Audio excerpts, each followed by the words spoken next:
Hey guys, it's almost spring, so I thought I'd show how to make some natural DIY bug and fungal sprays for your garden. Last year, the area I live in was infested with earwigs, and they wiped out all my seedlings more than once. And there's no guarantee that anything that you do or you use is going to prevent or stop the destroying bugs or the fungal diseases, but they have and can work, and it's worth trying it. You want to identify the insect to make sure that it's a harmful one, not a good one, before you spray it, and also identify the mold or the fungus that your plant has. Some insects can cause harm by the damage that they do, and they lead to mold and fungus on your plant, or even carrying bacteria to the other plants and spreading it. So I purchased some large squirt bottles at the dollar store, and I labeled them. And you can make larger amounts of everything that I'm going to be making, and you just store them in a jar, and then when you need to refill your squirt bottles, you just refill your squirt bottles with it. So with all the sprays that I'm making, you should test it out on a leaf first. Spray it on a leaf, leave it on there for several hours, and then go back and see if it did cause any damage to the leaf.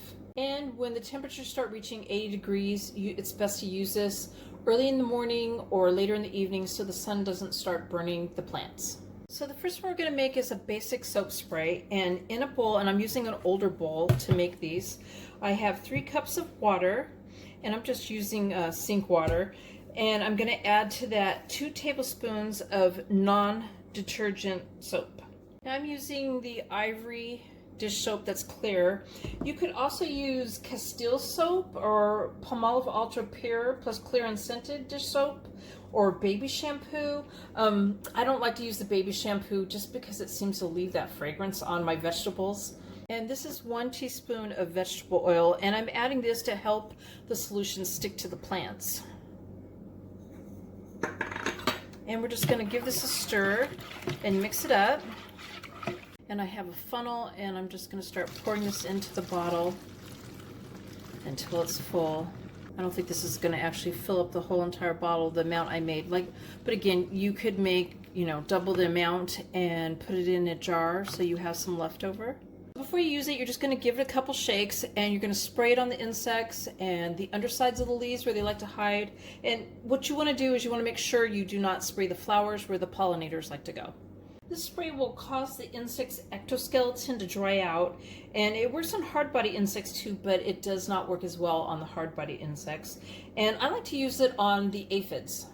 The next one is a garlic spray, and in a saucepan I have 3 cups of water, and to that I'm going to add 12 cloves of crushed garlic, peeled and crushed garlic.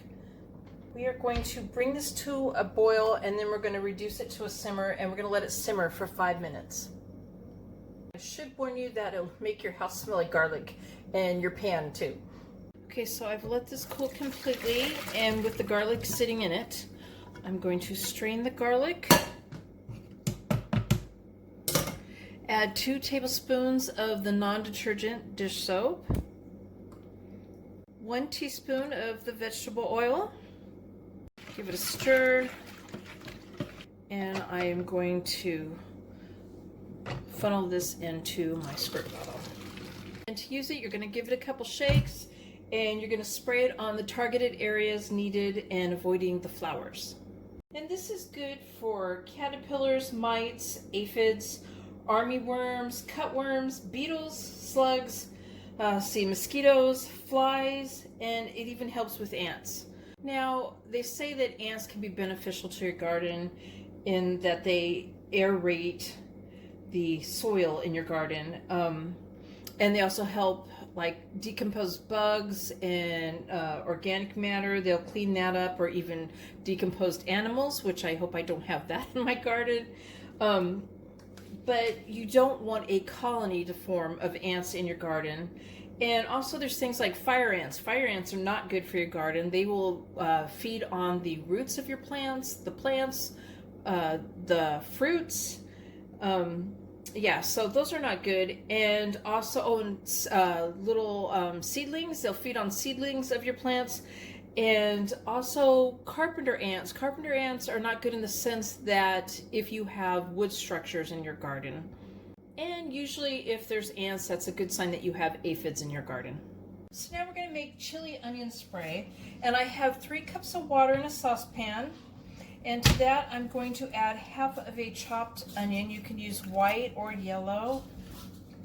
You hear my dog in the background because they just got done eating and she's licking the bowl, making sure nothing was left behind. And 2 tablespoons of cayenne pepper that is ground. I'll just give it a little bit of a stir. I'm going to bring this to a boil, and then I'm going to reduce the heat down to a simmer, and I'm going to simmer it for 5 minutes. So I've let this cool all the way, and now I'm going to pour it through a strainer. I'm going to give it a stir, and then I'm going to pour it in the jar with the squirt bottle with the funnel. And if you need to, you could also double strain it and strain it the second time through a cheesecloth. Now this is good for aphids and spider mites, scale insects, and ants because it deters them from your plants.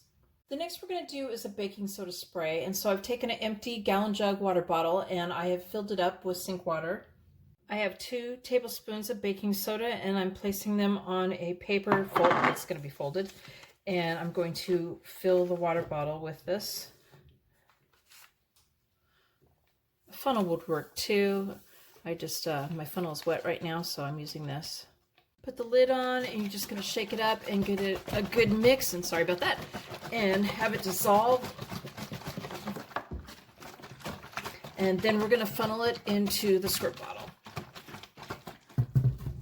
And I've also labeled my gallon jug. This is going to be used to help control and prevent fungal diseases. And when using this, you're going to spray the plant, spray the undersides of the leaves, get a good dousing, avoid the flowers, spray even the stems. And as the temperatures are rising, you're going to want to cut back on the baking soda. So as they rise up to about 80 degrees, you're going to probably want to cut it back to 1 tablespoon of the baking soda. And spray like in the mornings or in the evening. And as the humidity is rising and you know the heat's coming, you could even use it as a preventive spray. Say you know that within a week it's going to be getting up hotter and more humid. You could use it and spray it on your plants as a preventive spray. So this is just a couple of the non-toxic natural solutions you can use on your garden. There are so many more out there. And I hope you guys like this video. Please give it a thumbs up, and thank you guys for watching.